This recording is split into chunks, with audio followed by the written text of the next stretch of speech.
Gusto nga pala yung unang trabaho mo. Okay lang ba? Okay lang naman, mahal. Ito nga pala yung pinasok mong trabaho. Waiter. Pero okay lang yun, mahal. Dagdag budget na rin sa atin. Galing pala dito si ate kahapon. Oh, ano na naman sinabi ng ate mo? Pinapakamusta na tayo ni mama kung okay lang ba daw tayo dito. Kala ko kung ano na naman sinasabi ng ate mo. Wala naman siya masamang sinabi. Mabuti naman kung ganun. Madakdak pa naman yung ate mo. Kaya mo na yun, mahal. Huwag mo na yung intindihin. Paano? Papasok na ako. Baka maliit pa ako eh. Sige, mahal. Nga pala yung bag mo. Abay, pati ka lang magtrabaho. Kaysa patambay-tambay ka dito. Wala naman sa utak yan, pre. Wala pa naman ako sa akin. Kailangan pa rin natin ng trabaho, pre. Paano pag may chicks ka? Hoy, tol, nandiyan na pala kayo. Wala pa ba si Ale? Wala pa, tol. Di ko napansin duman eh. Kasi bay, bala kayo pasok para di na patambay-tambay dyan. Oo nga naman, bay. Para may matulong ka sa magulang mo. Hindi puro tambay ka lang. Anong ba trabaho gagawin ko doon? Magsiserve ka lang ng mga pagkain saka mga drinks doon eh. Sige, kaya ko eh. Yan na pala sa alik ko. Oh, ano mga pre? Tara na. Oo, pre, tara na. Ikaw lang namin hinihintay ko eh. O sige pre, una na kayo pre. Sige, pre. Sabi ko na yung manager para mapasok si Bay. Sige. O ano ba eh, sigasoan na. Tayo natin dito para sabihin na tayo. Sige, tol. Sige. Si Bay, di na lang magtrabaho para hindi pa tambay-tambay eh, no? Oo nga eh. Sana nga ipasok na siya ni Dudong. Pre, ito ba nakikita ko? Bakit pare? Yan yung babae kahapon, di ba? Ah, oo nga no. Parang siya nakatawa kahapon. Pre, mukhang lagi nandun yung babae, mukhang lagi kang inaabangan, ha? Lakas mo pre. Pero in fairness, ang ganda niya. Ikaw, ha? Gusto mo, pagtaas natin magtrabaho, kausapin natin yung babae din. Sis, ano nga palang trabaho mo? Waitress ako sa isang bar. Uy, bakla ka, maganda kitaan doon. Sigurado ka ba, sis? Sige, pasok mo ako. Sigurado ka ba? Bawal maarte doon, tsaka mahihain doon, ha? Oo, sis, carry ko yan. Anong oras ba? Tatawagan na lang kita para sabay tayo. Sigurado magugustuhan ka ng manager doon. Siyempre, sa ganda ko to.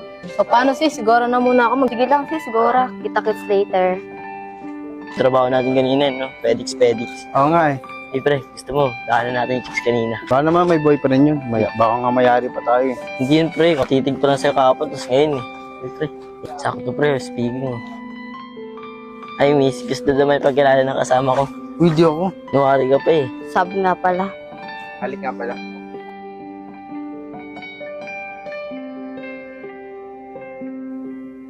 Paano, pre? Dito na muna ako. Mag-usap muna dyan. Nakakaya naman, eh. Pre, huwag mo naman ako iwan dito. Sige na, kaya mo na yan. Pasensya ka na sa kasama ko. Makulit kasi yun eh. Okay lang yan. At least nakilala kita. Tingin ka ng tingin sa amin kahapon. Uy, si Alec yun ah. Bakit may kasamang babae? Paano sab? Dito na ako. Nice to meet you pala. Kailangan malaman ni Maring Rose to. Paano sab? Mauna na ako ah. Sige, Alec, pag-ingat ka. Mars? Oh, Mars. Mars, yung asawa mo kasi. Oh, ano yung asawa ko? Nakita ko kasi may kasamang babae. Mars, ano ko ba? Hindi nang magagawa ng asawa ko yan. Ikaw bahala kung ayaw maniwala sa akin. Ito, sinabi ko lang sa'yo. Baka hindi naman siya Mars yung nakita mo. Eh, kita mo pumasok sa trabaho yun. Hindi ako nagkakamali. Siya talaga yung nakita ko. Basta sinabi ko lang sa'yo, Mars. Paano, Mars? Dito na ako. Oh, diyan ka na pala. Oo nga, Mal. Grabe, nakapagod sa trabaho. Oo nga pala, Mal. Ano pala niluto mo ulam? Sinigang. Oh, bakit yata mulungkot, mahal ko? Ah, wala. Baka napagod lang ako sa gawaing bahay. Sige na, kumain ka na. May niluto naman akong ulam dyan. Sabayan mo na kumain. Pagkatapos ko na kumain, ikaw na lang. Ah, ganun ba? Sige, Mal. Kakain na ako.